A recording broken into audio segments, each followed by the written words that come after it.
있습니다. 다음은 이민환 의원님 나오셔서 발언해 주시기 바랍니다. 존경하는 240만 대구 시민 여러분, 안녕하십니까. 중구 출신 이민환 의원입니다. 먼저 본 의원에게 5분 발언의 기회를 주신 이만규 의장님과 선배 동료 의원 여러분께 깊은 감사의 말씀을 드립니다.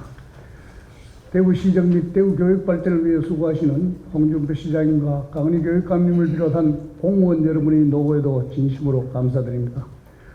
오늘 본 의원은 여름철 취약계층 폭염대책과 순환사고 예방대책의 촘촘한 수립 시행을 촉구하고자 이 자리에 섰습니다. 지난 5월 16일 한덕수 국무총리 주재로 열린 국정현안 점검회의에서 여름철 자연재난 종합대책을 발표한 바 있습니다. 발표한 중 눈여겨볼 점은 정부가 현장 중심의 재난 대응력을 강화하기 위해 현재 행정안전부 장관에게만 있는 재난사태 선포권을 현장의 시, 도지사에까지 그 권한이 확대된다는 것입니다. 또 정부는 작년 여름 오송에서 발생한 참사가 되풀이되지 않기 위해 자치단체별로 달랐던 지하차도 통제 기준을 침수 깊이 15cm로 통일하고 공무원, 경찰 등을 포함한 4명의 담당자를 지정하여 현장에서 관리하는 방안도 마련하였습니다. 이와 함께 폭염에 대비하여 여름철 주거 취약계층 126만 가구에 대해서는 에너지 바우처 지원 단가를 23% 인상하는 등의 대책도 내놓았습니다. 참 다행입니다.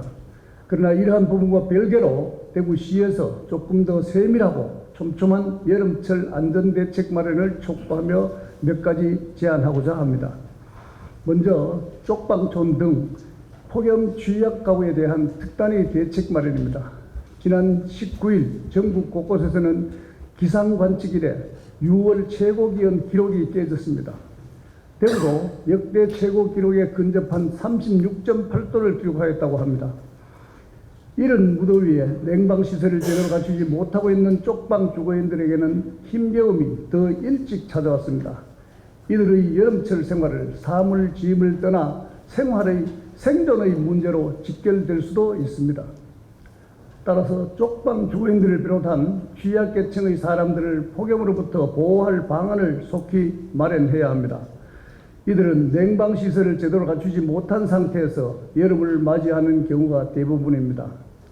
또한 정부의 보호로부터 벗어나 사각지대에 있는 분들이 상대적으로 많습니다. 따라서 제대로 된 실태조사와 그에 따르는 촘촘한 대책이 필요합니다. 냉방시설 추가 설치, 여름철 한시적 거주지 이동 등 폭염으로부터 피해를 예방할 수 있는 실효적인 방법을 찾아야 하겠습니다. 두 번째는 여름철 물놀이 사고 등 순환사고 예방입니다. 시장님, 2022년 국가통계토탈 자료에 따르면 익사사고로 인한 우리나라에서 500명 가까운 생명이 목숨을 잃는다고 합니다. 이는 외인에 의한 사망, 즉 사고사 중에서 추락사고에 이어 네 번째로 높은 비율입니다. 정부와 지자체는 여름철 재난대책에서 주택, 도로 등의 침수, 산사태 예방 등에는 상당한 노력을 기울이나 계곡이나 강가, 물놀이 시설 등에서 발생하기 쉬운 순환사고에 대한 대책에는 상대적으로 관심이 덜합니다. 지난 5년간 대구에서는 순환사고로 8명이 숨지고 50여 명이 중경상을 입었습니다. 특히 지난해 군위 동산계곡에서 일어난 사고로 젊은 청년 3명이 아까운 목숨을 잃기도 했습니다. 기본적인 안전은 각자 시민의 몫입니다마는 위험을 사전에 제대로 알리고 안전대책을 수립하여 시민을 보호하는 것은 지방정부의 책무입니다.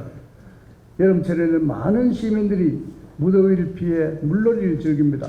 안전한 물놀이 환경이 제대로 갖춰지지 않는다면 언제든 사고로 이어질 수 있습니다. 계곡, 강가 등 시민들이 자주 찾는 장소를 재점검해보고 공공수영장 등 물놀이 시설의 안전수칙, 안전요원 배치 등도 꼼꼼하게 살펴봐야겠습니다. 또한 폭우와 태풍 이후 급류에 의한 사고를 예방하기 위한 대책도 빠져서는 안 되겠습니다. 존경하는 홍준표 시장님, 시장님께서는 대구 경북 행정통합, 대구 경북 통합 신공항 건설 등 거대 담론을 많이 말씀하십니다. 대구의 발전과 영광을 되찾기 위한 중요한 일들이라 생각합니다. 다만 이에 못지않게 시민들의 생명과 안전을 지키는 일에도 우리 대구시가 1등 도시가 될 수 있도록 많은 관심을 가져주시기 바랍니다. 이번 5분 자유를 마치겠습니다. 경청해 주셔서 감사합니다.